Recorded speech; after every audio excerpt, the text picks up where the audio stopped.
नमस्कार। साहित्य दर्पण में काव्य प्रयोजन तक हम पूर्व में पढ़ चुके हैं। आज हम काव्य लक्षण पर चर्चा करेंगे, काव्य के स्वरूप पर चर्चा करेंगे। आचार्य विश्वनाथ अपने काव्य स्वरूप को बतलाने से पूर्व कुछ साहित्य शास्त्रीय आचार्यों के काव्य लक्षणों को यहाँ पर उल्लेख करेंगे और उनका खंडन करते हैं। तो सर्वप्रथम आचार्य मम्मट के काव्य लक्षण का उल्लेख करते हुए आचार्य विश्वनाथ कहते हैं, तत् किम स्वरूपम तावत काव्यम इति अपेक्षायाम कंचितः। काव्यम, काव्य का किम स्वरूपम, क्या स्वरूप है, इति अपेक्षायाम, इस अपेक्षा से या इस आशंका से कंचित कोई आचार्य मम्मट आहा कहते हैं। क्या कहते हैं?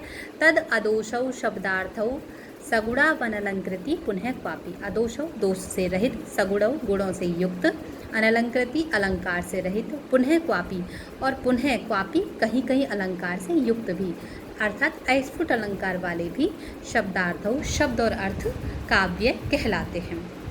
लेकिन आचार्य विश्वनाथ इस लक्षण का उल्लेख करते हुए इसके विषय में कहते हैं कि एतत् चिंत्यम, यह लक्षण चिंतनीय है, विचारणीय है, दूषणीय है।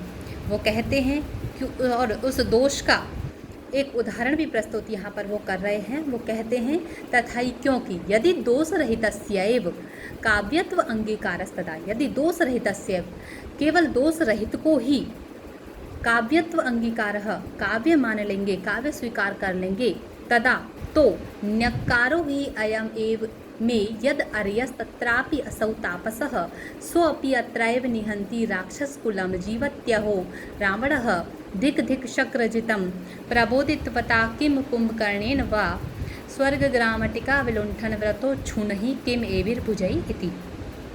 तो उस दोष रहित के काव्य लक्षण का यहाँ पर एक उदाहरण प्रस्तुत कर रहे हैं। वो कहते हैं कि मैं अरयः, यहाँ पर रावण कह रहा है, हनुमान नाटक का ये उदाहरण श्लोक यहाँ पर प्रस्तुत है।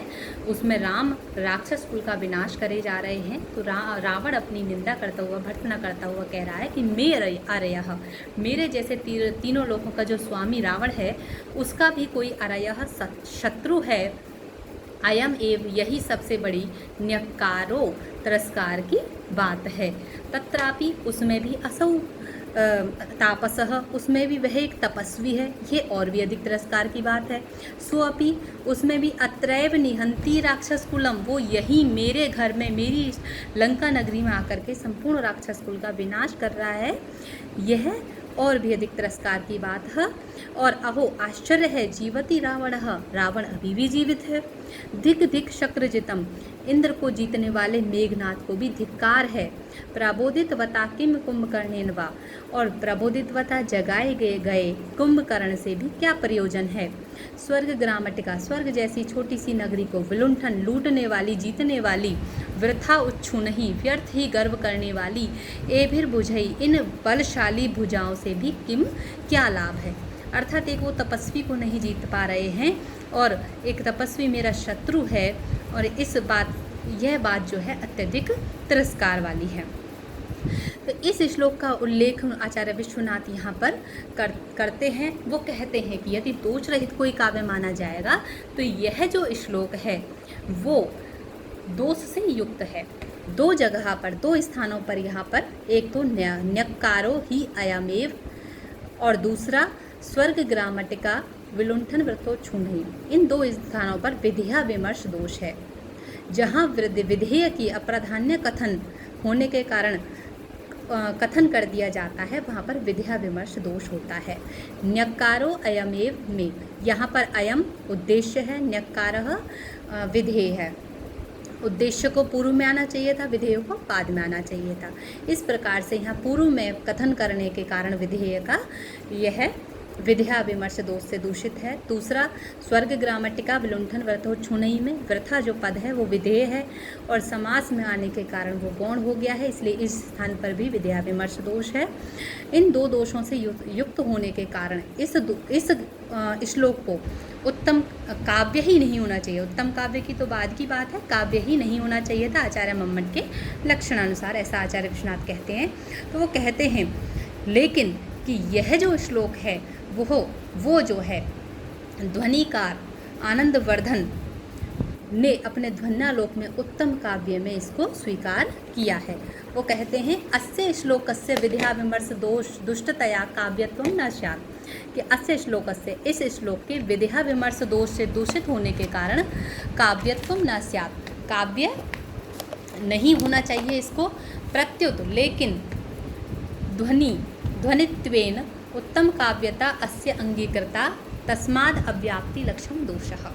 वो कहते हैं लेकिन ध्वनित्वेन ध्वनि होने के कारण उत्तम काव्यता अस्य इस श्लोक की उत्तम काव्यता अंगीकृता स्वीकार की गई है। ध्वनिकार ने आनंदवर्धन ने इसको उत्तम काव्य की श्रेणी में स्वीकार किया है। तस्माद तो इसलिए यह जो आचार्य मम्मट का लक्षण है उसमें अव्याप्ति लक्षण दोषः, अव्याप्ति दोष व्याप्त है।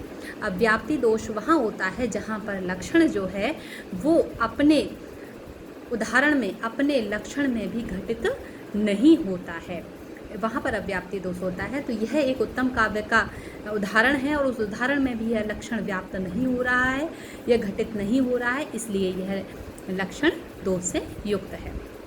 फिर इससे आगे कहते हैं आचार्य विश्वनाथ इस काव्य के स्वरूप को आगे बढ़ाते हुए कि चलो दोष रहित को नहीं माना जाए, तो आगे वो कहते हैं ननु कश्चिद एव अंशो अत्र दुष्टो न पुनः सर्वो अपि इति चेत् तर्हि यत्र अंशे दोषः सो अकाव्यत्व प्रयोजकः यत्र ध्वनिः स उत्तम काव्यत्व प्रयोजक इति अंशाभ्याम उभयत आकृष्यमाणम इदम काव्यम अकाव्यम वा किमपि न स्यात्। तो कहते हैं ननु चलो कश्चिद एव अंशो अत्र दुष्टो, अत्र यहाँ पर कश्चिद एव कुछ ही अंश जो है दुष्टो दोष युक्त है।